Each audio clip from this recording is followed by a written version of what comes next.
Good afternoon, everyone, and welcome to the Headset webinar. The last 15 months have been unprecedented, with our normal way of life as we know it having turned topsy. It's been so bizarre that today the thought of being back at school seems daunting for parents, for students, for educators, so much so that back at school, something that we did year on year has now become the buzzword. So as a prelude to this webinar, we at the Teacher Foundation had conducted a survey among school heads to understand what they're feeling about being back at school. And we present to you the results of the survey. So question number 1 in the survey is, do you believe there has been a loss of learning among students due to the pandemic? An overwhelming majority of our respondents feel that yes, there has been a loss of learning, but a small minority saying that no, and some respondents saying that they had no means to check whether there has been an actual loss of learning or not. The next question was, which of the following did your school focus on during the pandemic? And from the survey, it's very clear that most schools have focused on academic subjects, even in these last 15 months of the pandemic. About 144 of our respondents say that they have focused on music, arts, and dance, and social emotional skills also being somewhere up there, with 163 respondents saying the same thing. It's also it's quite nice to see that about half us respondents saying that they focused on reading and library programs. But then we can see that leadership skills, community outreach, sports, physical education, somewhere in the lower end of the spectrum. So it means that overwhelmingly academic subjects have been the focus even during the pandemic. Our next question was, which of the following competencies do you think has taken a hit during the pandemic? And 173 of our respondents felt that student relationships, this is where it has taken a hit, students having not been able to connect with each other. Student-teacher relationship is another critical zone. Language skills, many respondents feel that language skills, especially writing, is somewhere where students have missed the mark. This pandemic has severely affected that. Critical thinking, independent study skills, creativity, again at the lower end of the spectrum. When it comes to what teachers should focus on, what should be the imperative for teachers to focus on when schools reopen? Again, a vast majority of our respondents feel that it should be student social and emotional well-being, followed by student physical well-being. We have class management strategies also being quite there on the top. Curriculum completion, term exams with fewer numbers, surprisingly. And which of the following do you think back to school readiness steps have you taken? So when we ask schools this question, almost all our respondents say that the entire staff, the teaching and non-teaching staff, has been fully vaccinated. Very few saying that they aren't. About 218, again, a big majority of our respondents say that staff and students are trained on COVID-19 protocols in classrooms, during recess, on playgrounds, on school buses, etc. And that there are protocols for emergency evacuation of teachers and students and teachers if the need arises. There's also, people have said, our school heads have also said that there's a new timetable, for provision where students and teachers can ease back into the school routine in a phased manner. But you can see that the number of no's having risen a little there. and also that there are about 209 of our respondents saying that there are plans. They have made some plans to assess key learning priorities for each grade once students are back at school. Over to you, Maya. Thank you, Sandhya, and good afternoon, good evening, and a warm welcome to all of you, dear educator friends and colleagues. On behalf of the Teacher Foundation, this is our eighth or ninth webinar in the past 1.5 years. And this HeadsNet session comes back after a hiatus of actually 6 months. Otherwise, we were doing it more regularly every couple of months. We were organizing free webinars. But we took a break when the deadly, wave 2 of the pandemic hit us. And besides, there's such a surfeit of webinars that it becomes difficult to decide which one to attend, especially after a busy day at work. So thank you for being here. I know lots of people registered. Hopefully they will all come in and attend this very important webinar, I think. One thing I'd like to say in support of TTF's webinars is that we try and stay clear of the rhetoric and focus on specifics. The specifics about school leadership, specifics about teaching approaches, and specifics about teacher and student well-being. And today, the specifics about getting back to a coherent school rhythm for our children. Today's theme, Back to School, is therefore highly relevant and topical for all of you who are here. I'm delighted to welcome Shukla Bose and Kavita Gupta Sabarwal, two warrior women in school education. I truly believe that's what they are. They serve students who belong to two ends of the socioeconomic spectrum. But they do a fantastic and really rigorous job, constantly extending the idea of what is quality education. And it'll be interesting to get their perspectives to some burning questions that I'm going to pose to them. They may be questions that all of you are asking yourselves or amongst yourselves too. But let me introduce to you our speakers. Shukla, I think all of you may be knowing of Shukla as well as Kavita, but I need to introduce you to them formally, or introduce them to you formally.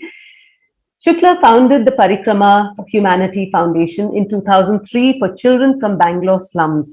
Today, Parikrma Humanity Foundation runs over 4 schools and 1 junior college, offering high-quality education and support to 1,800 children from 4 orphanages and over 100 slums in the city. She's been a TED speaker, and has contributed towards shaping and influencing education policies at the state and national level. She was a member of the Karnataka Knowledge Commission, headed by Dr. Kasturi Rangan. She has also been nominated as chairperson to draft the Karnataka School Education Policy and works with the Karnataka State Confederation of Indian Industries. A lot of other things also, but I'm going to keep it short. In her earlier avatar, she was in the hospitality industry, including being the CEO of RCI for 11 years. She has received several awards and recognitions for her work in education. Our other warrior is Kavita. Kavita has worked in diverse fields of scientific research, corporate restructuring, finance, and for the past 15 years in education, or perhaps a little over 15 years in education. She's a science postgraduate from Bombay University and an MBA from Harvard Business School. Her current interests include reading on education, brain development, history, and India. She founded and heads the Neev preschools and Neev Academy. She is also co-founder of the highly popular Neev Literature Festival, which has created a niche for itself in Bangalore school circles, and perhaps even beyond. Education has always held high regard in Kavita's family, with many generations before her being educators, including her father, who was a lecturer at BITS Pilani, before starting the leading pharmaceutical company called Lupin that all of us definitely know. So welcome Shukla, welcome Kavita. We're delighted to have you here for this webinar. As schools reopen in a staggered way, there are many deep concerns. The concerns may stem with questions like, are we giving priority to the essentials? Are we taking a wide-angle view of what has or needs to be changed forever? I repeat that question.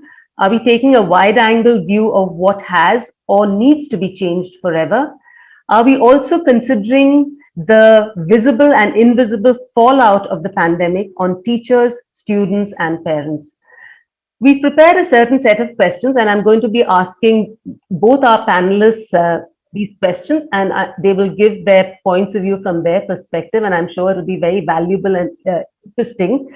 But before I move on to asking the questions, I want to share with you something that I've been reading about in our newspapers as well as on our Twitter feed. What people are saying, parents, teachers, not just in India, but also in other parts of the world. I follow many educators on Twitter, and it's interesting, and some of whom are also parents. I want to read some Twitter feed for you, which I've taken screenshots of. There's somebody called Lavanya who has says, after being cooped up in the house with minimal interaction with her peers, my daughter has been having severe social and performing anxieties. I really worry about her mental health. So that's a comment from a parent. Somebody else called Kavita Rao says, can she meet friends outside? No one close by. So it's a question to Lavanya.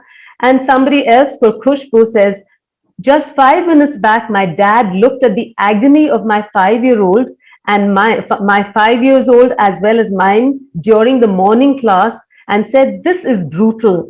I replied, not just for her, even for me. Now, this is one perspective. We have perspectives from in other countries. There's somebody called Miss Paul at Miss Paul 20. She's a teacher. And she says, is anyone else's class really struggling? Simple things like following instructions, listening to others without interrupting, being independent learners and playing nicely with each other. Is this the result of the pandemic? Please tell me that I'm not the only one. Advice welcome. And somebody else responds to her saying, we had this exact conversation. There seems to be a struggle with lots of basic behaviors, and we are seeing an increase in talking back too. I'm just going to read a couple more and then I'll move on. Somebody else says, you're not alone. My year 3 class are struggling, stamina, resilience, and confidence. Lots of talk to believe in themselves and no doubt not doubt their ideas. Telling them it's okay to make a mistake. Exactly the same, another person says. I'm year 2, so I know they haven't had a normal year.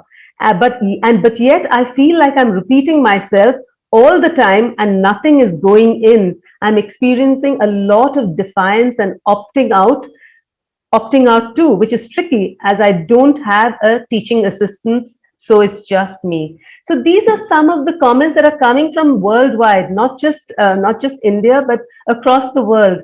And our schools have been closed for a much, much longer time than other parts of the world, definitely the Western world. And there are articles also, but I'm going to pause that because I want to hear our expert panelists. So I have a few questions to ask them. So my first question to both of them, and I'll ask Shukla first and then move on to Kavita and then maybe vice versa for the following question. So what has the past 1.5 years meant for you, as a school leader, as a manager of schools, managing children, managing teachers, managing parents? What has been the experience, both the good, the bad, and the ugly, so to speak? Thank you, Maya.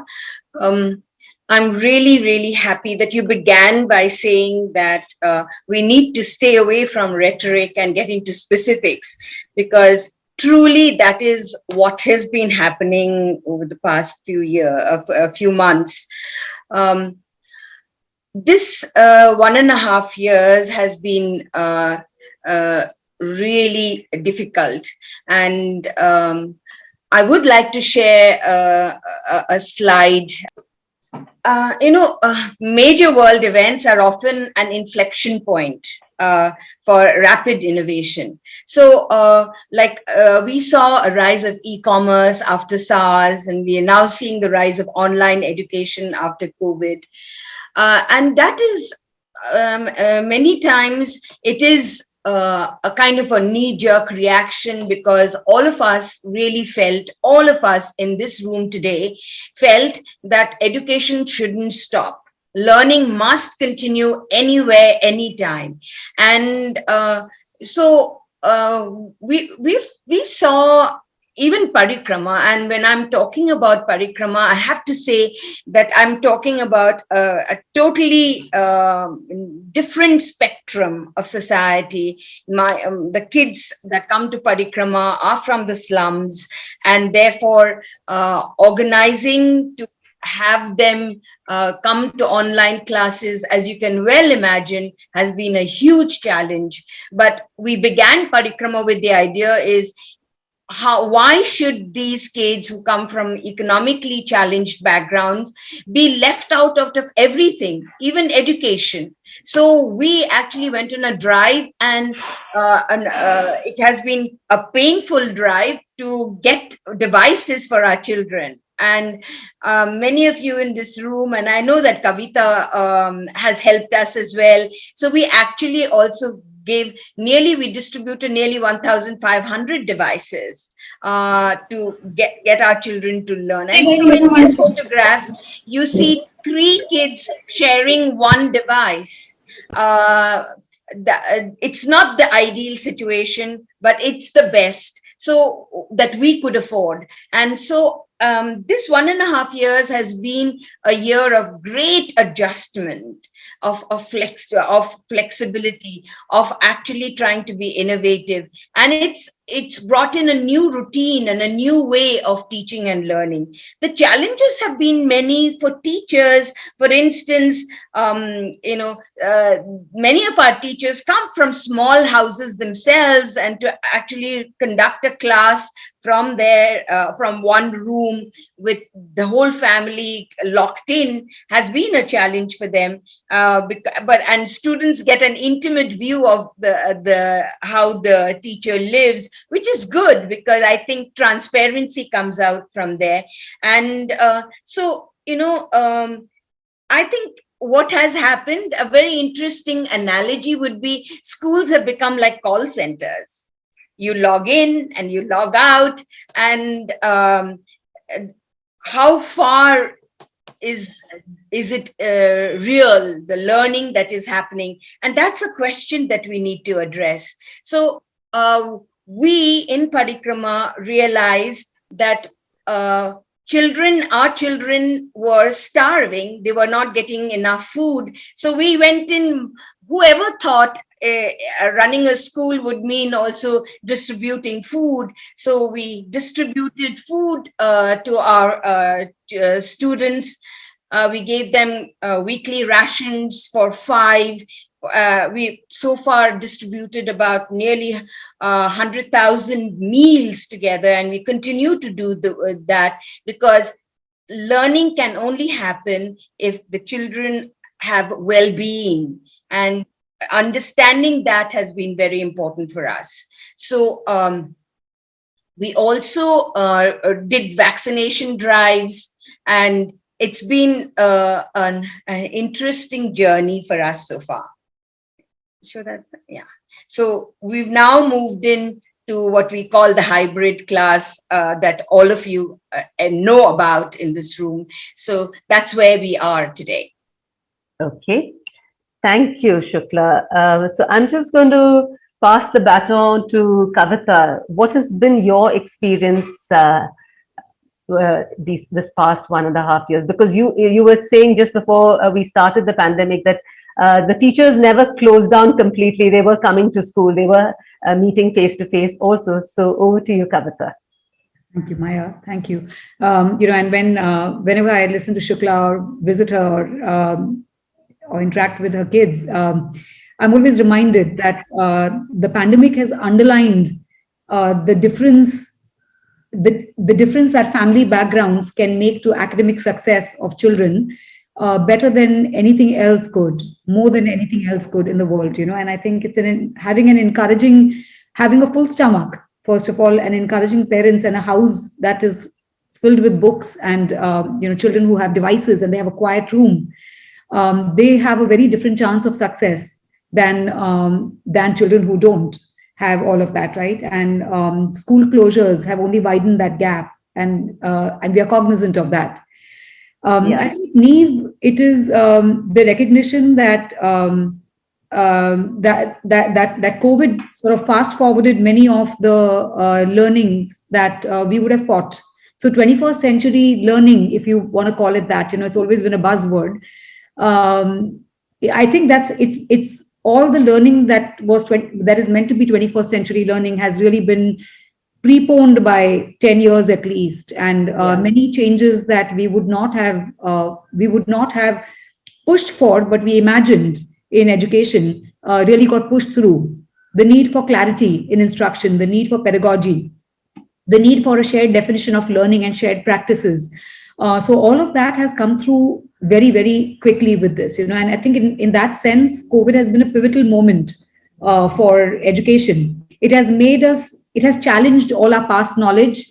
It has made us question what does the future of education need to be? What do we want it to be as well?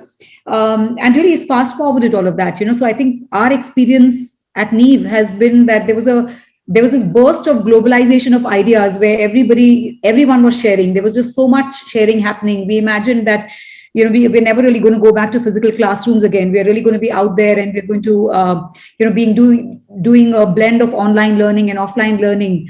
And then, from that explosion of ideas, there's also been a nationalization movement everywhere. So the world quickly shrunk back again, and as a result of that, so there was lots of sharing, then it was shrinkage, there was this whole online movement, then that's kind of gone back.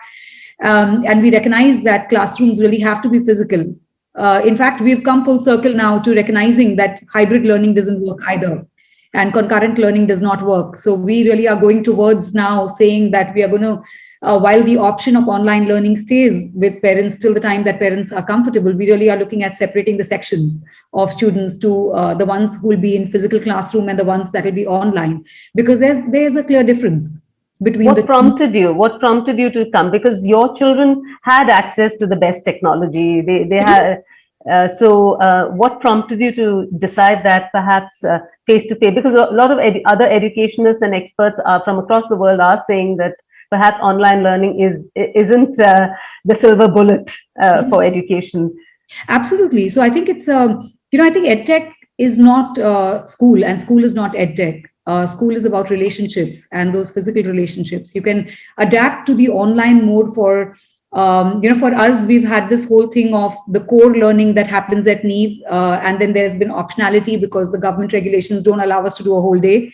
And then we have what we call the theory of change at Neev, and that's really about to talk about what do we really need to change to achieve great learning, and that has really been about relationships and deep reflection. And both of them can happen in both the modes, but they happen differently in both the modes. So, the need to be able to separate those two and to be able to cater to those two audiences very differently.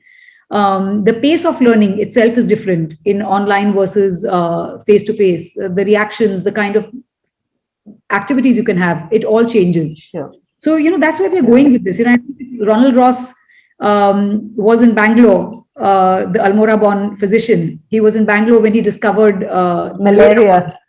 Yes. And he said, at some point, he said that it takes a decade to understand a new idea. And I think it's what COVID has been for us in this last 1.5 years. And truly, we have had the longest global closure of schools has been in India, actually, possibly leaving aside some of the African countries. That's correct. If you would want to, but there is no other country that has had as long and as continuous closure for, we've had at Neev, we've had our teachers working from school largely in this entire period. And that's made a huge difference to the kind of collaboration that was possible. But we know that most other schools have not had the resources or the ability. People have not had the ability to be able to come out of their homes and deal with the challenges. There have been pay cuts. There have been so many challenges.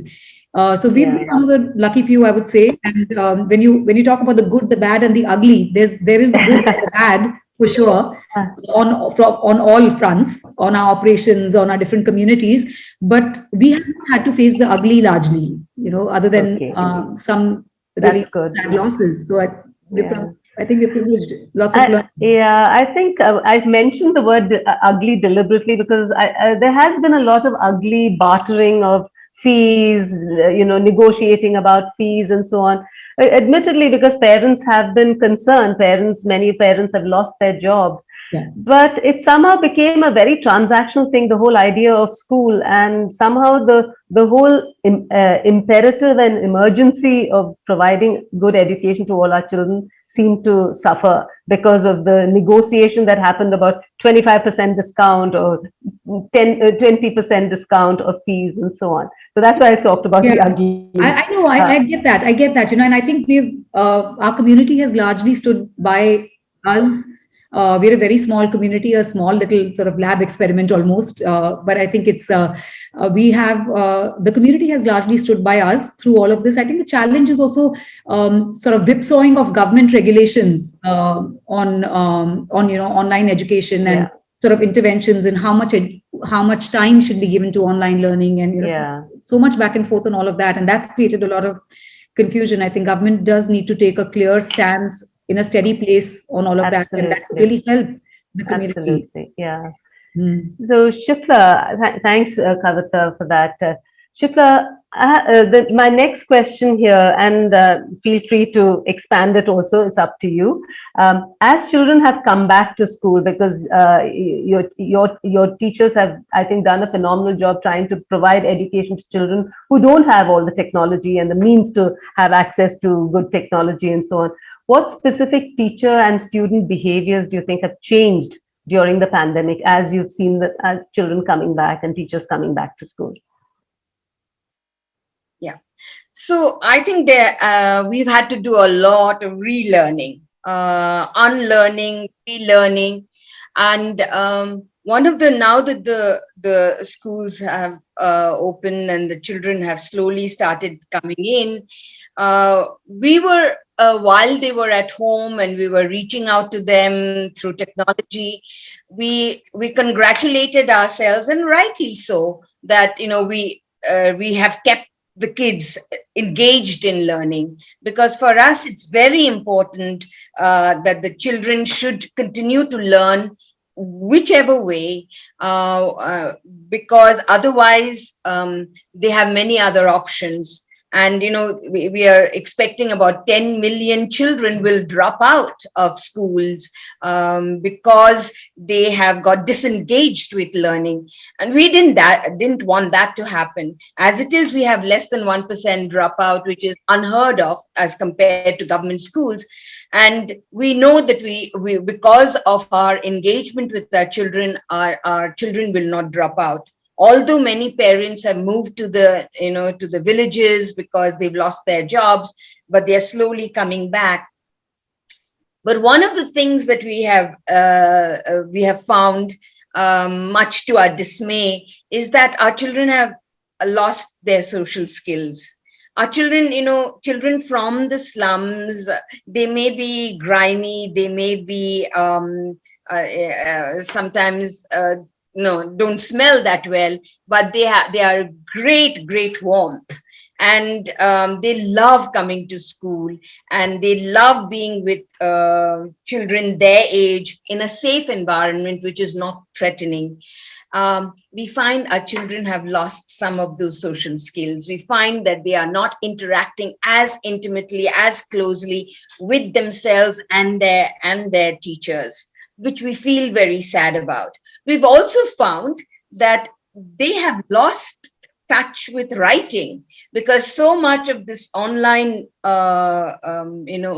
exchange that was happening, we didn't create enough opportunity for them to write. We found that the teachers have lost their patience, because you require a totally different kind of patience in a physical school. And, very true. And we find that, I did a survey as a part of case study research.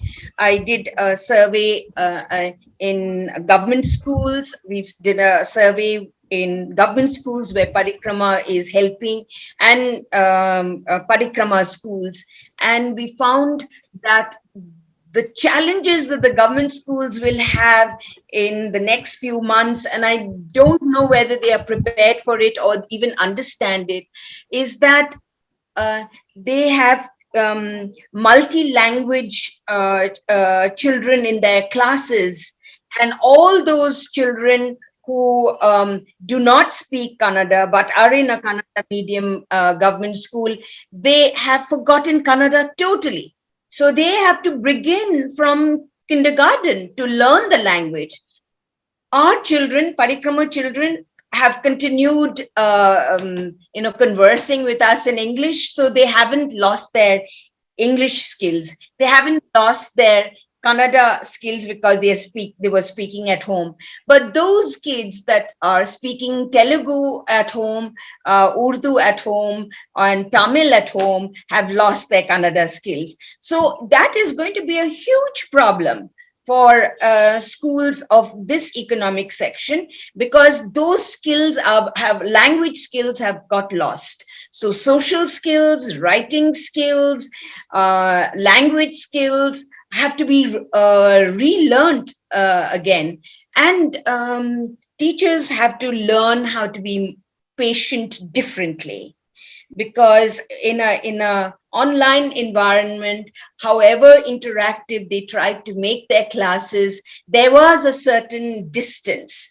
And therefore, if a child muted and stayed away and did not answer some of the questions, the teacher tried and gave up after some time. In a physical class, that cannot happen. In a physical class, that child will become disruptive, and therefore the teachers also need to learn how to become patient in a different way. So I think what we have, and many of our students who were not that familiar with video games have now, with the devices in hand, have become very skilled in playing videos, which is a big pain for middle class and other economic sections. Our children didn't have that. Now they have got that access, and we are concerned that maybe this is going to affect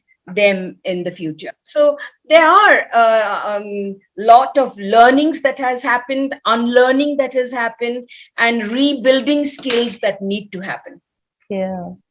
I think you've raised some very pertinent points. And in fact, it echoes a recent article that came out in the Hindu by Dr. Sajita Bashir, who's to be a World Bank education economist.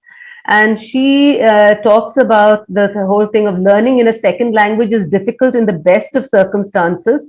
And of course, what you've cited, the fact that they could be learning, they could have lost that entire learning of a language, and which is the medium of instruction, could result in quite a devastating loss. And she goes on to say, imagine the situation for tens of millions of children in India who had limited or no exposure to English, their language of instruction, for months. And that's exactly what you've just said, Shukla. Yeah. Kavita, what has been your experience in terms of specific teacher-student behaviors that may have changed as they come back? Even though in your case, your teachers were in school pretty much right through the pandemic, except for the hard lockdown weeks.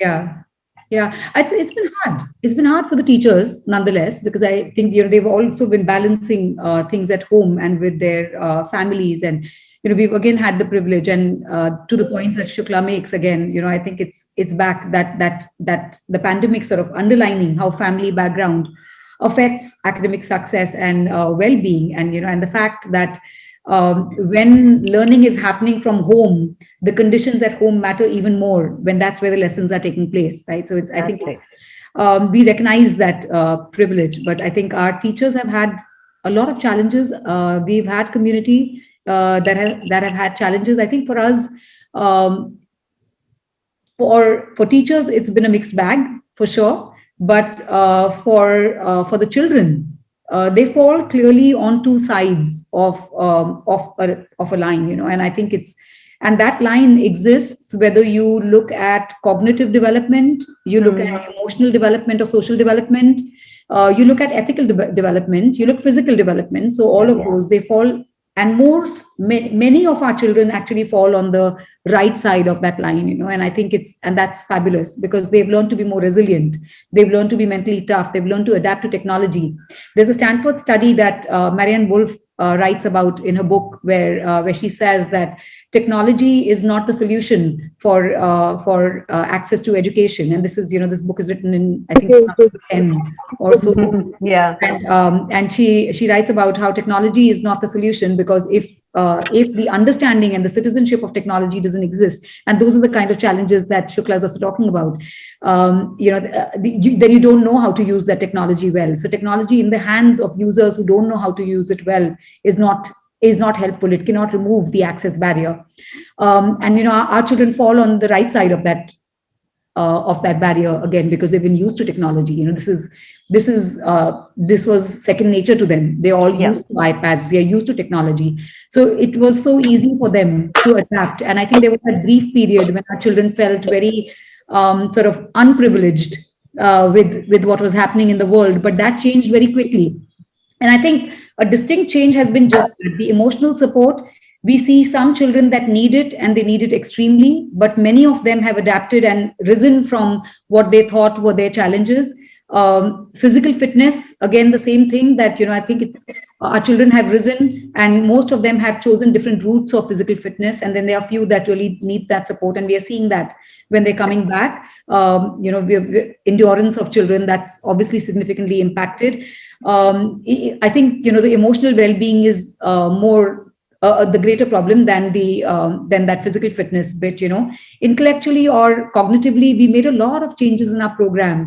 So July 2020 is onwards. Between July 2020 and October 2020, there were a lot of studies, because that was the time of the US closure, and a lot of the research came out of the US finally, and I think it still does on education. And it spoke about what the modifications are that are required to be made on content and handwriting and things like that. So many of those changes we actually made, trimming the fat on the learning and really keeping it down to outcomes, recognizing what needs to be done as core learning and what needs to be done as additional supportive learning for the children, for building that theory of change, relationships, reflection, organization skills, all of that. So our kids they've really picked that up hugely. And I think it's that independence and that resilience that has been built, and because of that, the cognitive development that's been built is been significant for most children.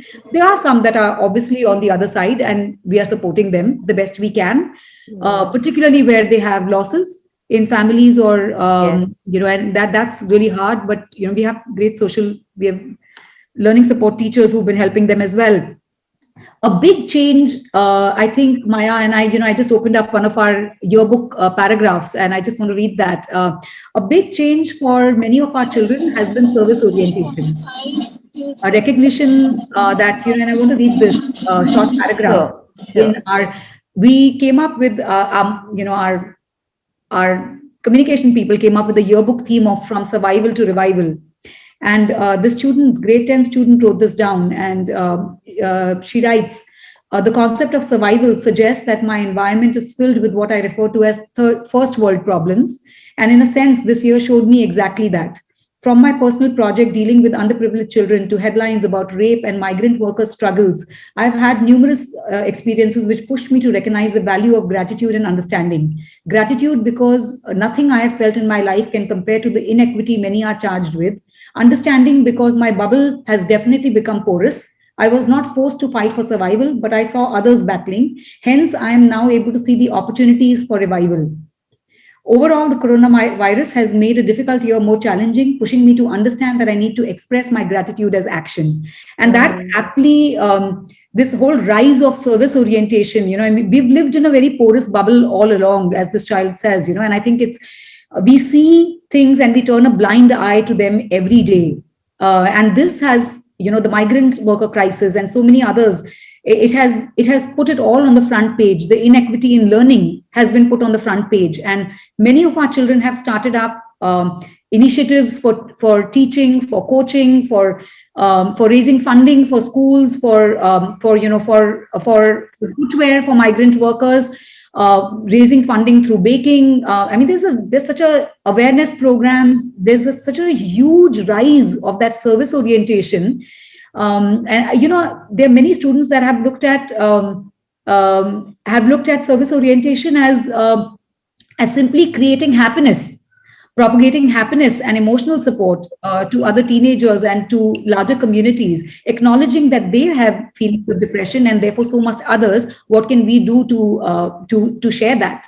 So those are the big. I think those are the big changes. We also see some of the changes that Shukla has spoken about of children and their awkwardness in coming back to school, and because class participation changes when you're online. You can't make children talk. So it's and they're back in the class, and the teacher is standing over there and tapping her fingers on the table and saying, "Okay, I'm just waiting here. Please talk."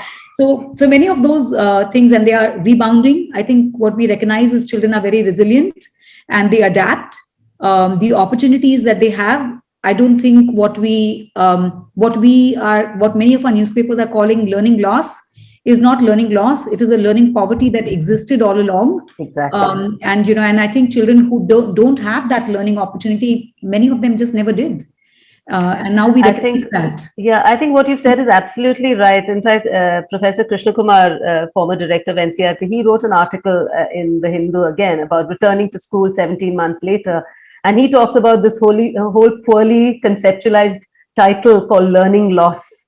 And you're right. I think a better word is learning poverty, because they never had that, access to good learning earlier. It's just always been there. I think, if you look at our schools, right? And Shukla's school is something that we visit all the time, and we're always there. We love the work that Parikrma does, and thank God for schools like that. But I think it's of the 15 lakh schools that we have in our country, about I think it's about 12 lakh schools that are not even accredited. And how do you know what? Exactly. How do you know what is the teaching that's happening there? How do you know what is the assessment and the reporting that's happening there? And I think it's I think that's come to the front page, and I think I'm excited about the fact that our children, and we've always felt that at Neev, we've always felt that our salvation will come from our children wanting to build a more equal future, more equal, more fair world. And I think this is the time that our children are facing to that. And I think it's fabulous to see these children, recognizing the gratitude that they need to have. And it's not as if everyone is on that side. Of course, there are some that are struggling emotionally themselves, their families that are struggling. But I think largely this rise of gratitude, service, ethical orientation, asking the ethical questions, I think that has been just huge. But I think what you're saying, it depends so much on the teachers, because I don't think children are going to ask those ethical questions, just like that. It's either the teachers or the parents, or there has to be some kind of a support structure which gets them to, which triggers those questions, because, and I think that's where the teacher and teaching community is so important to make that happen. So I think, Maya, we've also had this opportunity at this time to say that, why do we need to all be on one page? So we've had to ask that question that, that we do need to all be on one page, because when you're online, offline, hybrid, all of that, you're all running in different directions. What is a single page we are on? And at Neev, we've had to redefine what desired learning looks like. And, and that's come down to 6 pillars. And that includes identity, that includes community orientation, and, and ethical orientation and diversity. And so that is part of that whole definition of desired learning at Neev. So I think it's really, and then there's a certain kind of pedagogy to support that.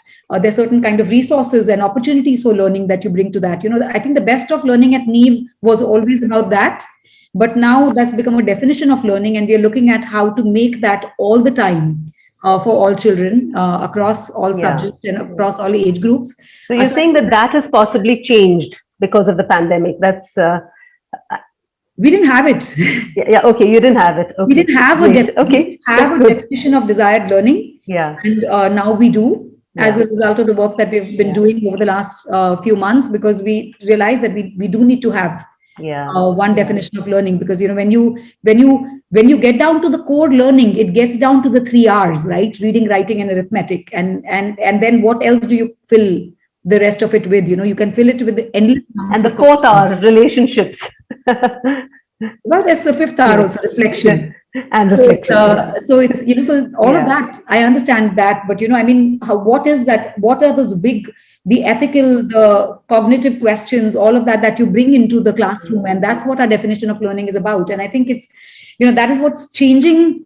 Our children have learned to be mentally tough. Our teachers have learned to be mentally tough and more creative in this time. But as a result of everything that we're doing, we are also refinding ourselves and saying, what does learning mean for all of our children? And I think that has been a sort of finding moment for ourselves Thank you. with this definition of learning. I'm just going to sort of jump back to Shukla, because there's a question from one of our from one of the participants who are listening in to this discussion. I would like to know from Ms. Shukla, how did they manage to make tech tools available for children in her school during the pandemic? Are they still going to use it in learning since the schools have started? Okay, thank you for asking me that question, because trying to give either pads or devices to our students actually challenged us, actually tested our resilience, actually tested our commitment to what we are doing. And we began by just asking our friend circle to give their spare phones to us. And at that time there was total lockdown, and we didn't we Dunzo was the only thing that was working, and we Dunzoed all these phones to our offices, and then we slowly started distributing them. So it was through all recycled phones. We raised grants and many generous friends that we have, and I have to acknowledge Kavita's contribution to that as well, where we actually bought new phones and I gave it to our children. Now we began with the idea that we will give it to our children and then we will take it back once schools begin. But we now realize that I think we can actually, it's quite a useful tool. We can send our many assignments to our children and use that. And we've decided that we will continue to use that, not just take it back and stop that. So it's not one phenomenon of learning. It's a continued learning that is in practice today. Maya, as a continuation to what Kavita was saying about desired learning, I had a very interesting conversation with the Minister of Education of Portugal a couple of years ago, much before the pandemic. And he said that while all other countries were addressing, the gifted children or the below average children, Portugal as a country was only addressing the average children. And he said what he was doing, he was actually bringing down the curriculum. He was because he said he wanted the entire nation to do well and not just a few in the country. That was a very interesting, courageous, sometimes some people may even call it foolhardy. So I asked him the question, will your students be able to sit for competitive exams and GRCs and go to Harvard and Yale? He said, if we are, as a nation, we can go up in our learning outcomes, then some will definitely fly high. Absolutely. But as a country, we must bring, and I thought that was such a wise vision to have, because in our country, of course, we have really bright sparks doing extremely well, but there's so few, and they don't make a nation.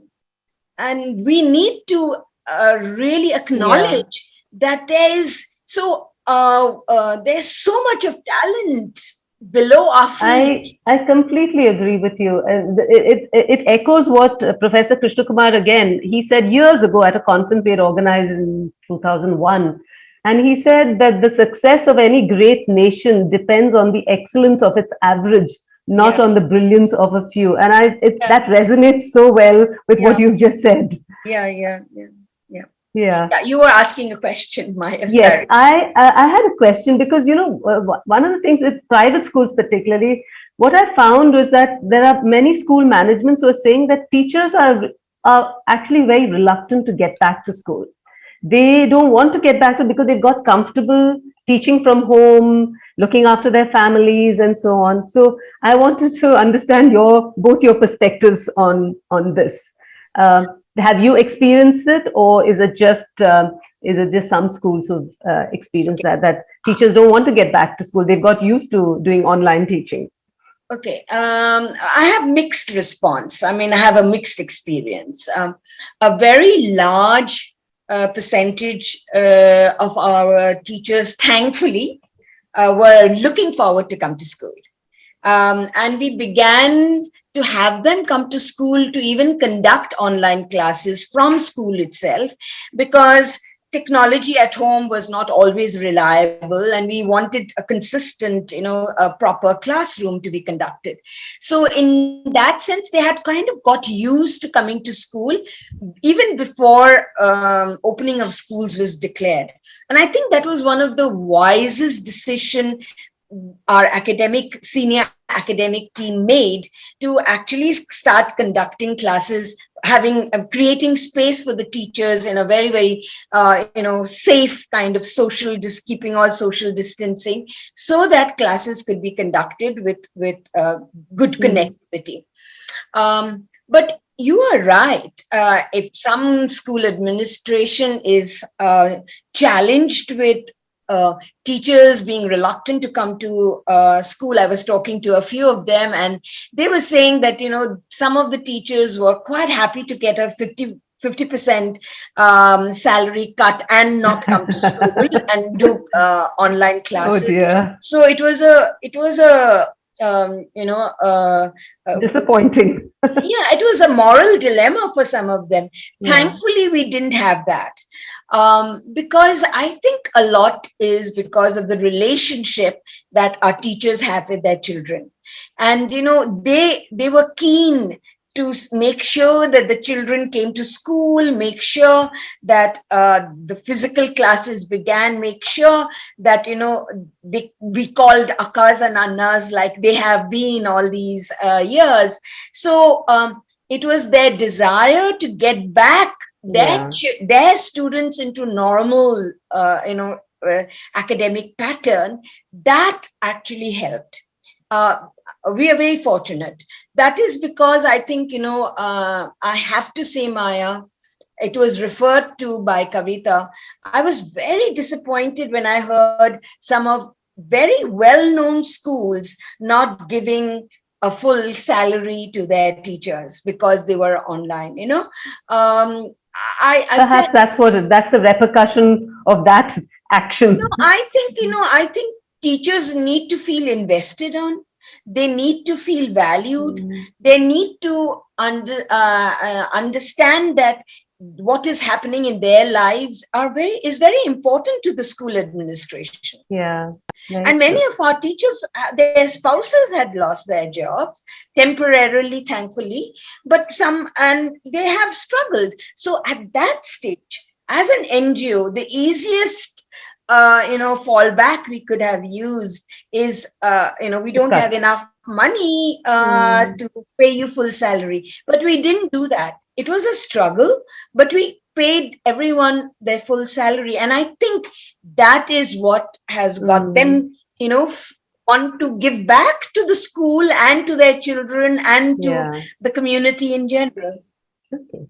We are really running out of time. Thank you, Shukla. Kavita, do you have anything to comment on that? And then I'm going to ask both of you, what is your post-pandemic vision for your school? So if you had to give 3 points, what would that be? But Kavita, what has been your experience in terms of teachers being reluctant to get back? But of course, as you said, your teachers were anyway going to school. So, the kind of education that we do, Maya, is, you've seen some of our platforms, and, it's all open. We've actually been sharing it with Parikrma coordinators as well. I mean, the kind of hyperdocs that our teachers make, the kind of collaborative teaching that happens, the kind of resources, the clarity that's required, and everything that's shared, it's all collaborative work, and it rests on that collaboration. So I think it's and we've had situations where people have really struggled, and we've had a teacher who lost both his parents within a day, and and he decided to take obviously understandably time off, and I think it's so we've had hard situations like that, but our teachers have, as our parents, our teachers have stood by the school. That's great. We've been able to stand by them. And I remember at the beginning of the pandemic, Deepak Parekh had this conference for managing schools and said that, you need to be able to support your school, and therefore you need to stand firm on things like fees. And we did. And I think that's, it's good. Been helpful. Yeah, exactly. So coming back, we've got to end. It's already 5 o'clock, but I hope you all will stay for another couple of minutes just to discuss. So what's your, in terms of prioritizing, what you're going to prioritize going forth, 3 to 5 points in terms of your post-pandemic vision for your school? In a way, you have made references to it right through today's talk, but if you had to summarize it, both of you. First you, Kavita, and then Shukla. Sure. So, one big change for us has been clarity of organization structures and decision making. I think it's you just take this for granted when you're in the physical form, and nothing is changing, and everything. But one day everything changes and everything is different. And if you haven't really thought of those org structures and decision making, distributed decision making and governance, I think that's been a very huge thing at Neev in this time. So restructuring the organization under clear hierarchies, job matrices, RASI matrices have now come in for differentiating jobs and removing overlaps in all of that. So that's been a very huge thing. Clarity of curriculum has been a very huge thing, and the clarity of that communication. We did not realize how much of stuff we just either leave unsaid or we say too much off. Yeah. So too much noise in the environment, So the clarity of the curriculum and the outcomes has been a huge thing. And I think a third aspect of a huge change at Neev has been, there's the definition of learning and all of that, but that is all backed up by data-based decision making. So I think it's been the hard stuff for us that has really mattered. The soft stuff, much of it was already taken care of with Neev. Quality of learning, quality of professional development, all of that already existed. So it's really this hard stuff, data-based decision making, org structures. So those are the big priorities for us right now that we're focusing on, and our board always tells us that you please don't keep looking at data and keep looking at this hard stuff while forgetting that humanity, you cannot it's not machine-based learning. Absolutely. So you can't edge over to that, but it's that's the stuff that probably needs the focus for us right now. Thank you. So Shukla. Okay, so I think what we have realized is our current education system is losing its relevance, and we should reinvent and do it on our own. The students have changed, the parents have changed, teachers must change, and we must, as schools, help our teachers to change. And the curriculum must change. It's so fascinating. Examination systems have played no role this year at all, right? So all these years, for generations, from my time to now, your success depended on how well you did in your examination. And yet, in the last year, we saw a rampant promotion happening with no examination at all. So was examination all that important all these years? That's actually got us to question. So, I know that these statements seem very esoteric and little daring, but I know that it is possible. We have to sometimes go beyond the brief of the government. I always do that. I know that I'm taking some risks, but it's important to go beyond that brief, because only then can change be possible. and we have shown it, and we've got to intensify it and show it even more. So this year, the next few years, we are definitely looking at how to reorient our teachers' style of teaching, look at curriculum and slash the curriculum, because as if we're going to address the average, let's not overload them, and then really look at why should examinations at all be necessary. True. Assessment is required, but not necessarily examinations. Exactly.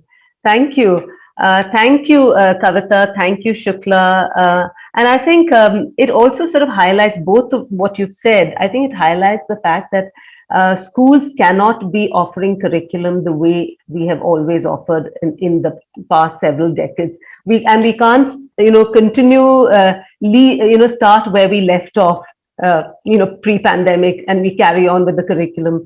I like what you said, slash the curriculum, focus on the essentials, focus on the core learning, focus on aesthetic learning, the human side of learning, which both your schools I know has plenty of, music and art and theater, because these are absolutely essential, and you need that for learning to be rehumanized again, so to speak. So on that note, I want to thank everybody for being here. A special thanks to both our warrior women. May your tribe increase. Thank you, everybody, and wish you good luck with being back at school. Thank you, good luck, and take care.